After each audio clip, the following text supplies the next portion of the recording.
Hi students and their parents. నా పేరు Yandamuri Veerendranath. I'm a chartered accountant by profession. సాధారణంగా CA చదవాలంటే అద్భుతమైన తెలివితేటలు, గొప్ప జ్ఞాపక శక్తి ఉండాలంటారు. కానీ నేను 5వ క్లాస్ ఒకసారి ఫెయిల్ అయ్యాను, 6వ క్లాస్ ఒకసారి ఫెయిల్ అయ్యాను. దీనికి కారణం మా గ్రాండ్ ఫాదర్. గారాబం వేరు, ప్రేమ వేరు. గారాబం అంటే అనారోగ్యమైంది ఇవ్వటం, ప్రేమ అంటే ఆరోగ్యకరమైనది ఇవ్వటం. మా గ్రాండ్ ఫాదర్ నాకు సరిగ్గా చదువు చెప్పలేదు, చదువు చెప్పే పరిస్థితులు కల్పించలేదు. నేను 6వ క్లాస్ ఫెయిల్ అయిన తర్వాత, ఆయన చనిపోయిన తర్వాత నేను మా ఫాదర్ దగ్గరికి వెళ్ళాను. We are from a very poor family, చాలా పూర్ ఫ్యామిలీ. ఒక చిన్న ఉదాహరణ చెప్తాను. నేను రూపాయిన్నర సేవ్ చేయటం కోసం మా ఫాదరు కత్తిర దివ్యన ఇచ్చి క్షవరం చేసుకోమన్నారు.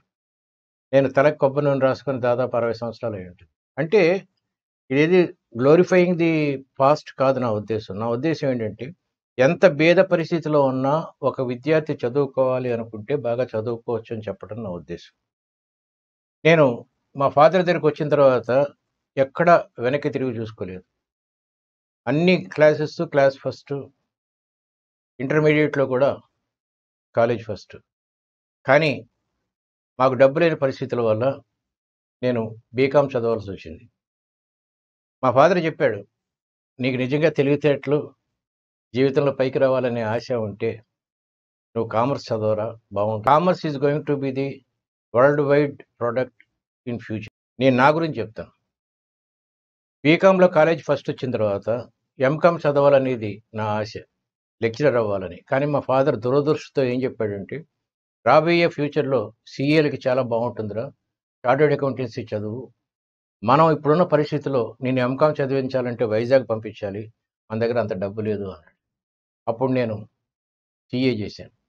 సీఏ ఈజ్ 4 years కోర్స్, కానీ నాకు 3 yearsలో అయిపోయింది.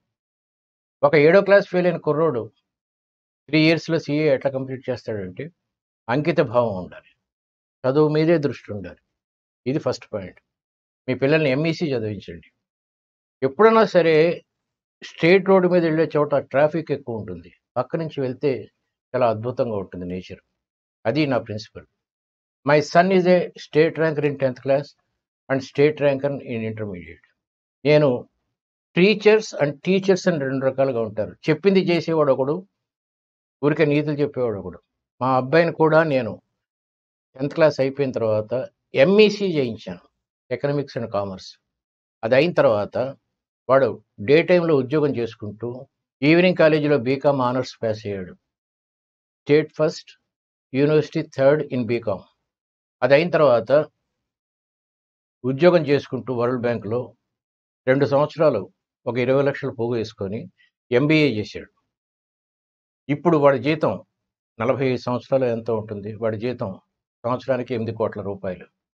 నేను కొత్తగా పెళ్ళైనప్పుడు నేను నా వైఫ్ చిన్న గదిలో పడుకుంటే బయట వరండాలో మా మదరు, ఫాదరు, నా బ్రదర్స్ కిచెన్ పక్కన, వంటింటి పక్కన పడుకునేవాళ్ళు. ఇదే జీవితం అనిపించేది. ఇప్పుడు మొన్న సింగపూర్ వెళ్ళినప్పుడు మా అబ్బాయిని చూస్తే వాడి బెడ్రూమ్లో స్విమ్మింగ్ పూల్ ఉంది. మీ పిల్లలు కొంచెం కొంచెం బాగా చదువుకుంటే సింగిల్ బెడ్రూమ్ నుంచి స్విమ్మింగ్ పూల్ బెడ్రూమ్కి వెళ్ళొచ్చు. నేనే ఉదాహరణ. నేనే పెద్ద తెలివైనవాడిని కాదు. చార్టర్డ్ అకౌంటెన్సీ కూడా మీరు అనుకున్నంత కష్టమైన సబ్జెక్ట్ కానే కాదు. కొంచెం నేను చెప్పినట్టు అంకిత భావం, కొంచెం కాన్సన్ట్రేషను, మిగతా విషయాల్లో ఎక్కువ ఇంట్రెస్ట్ లేకపోతే you can purchase the entire world.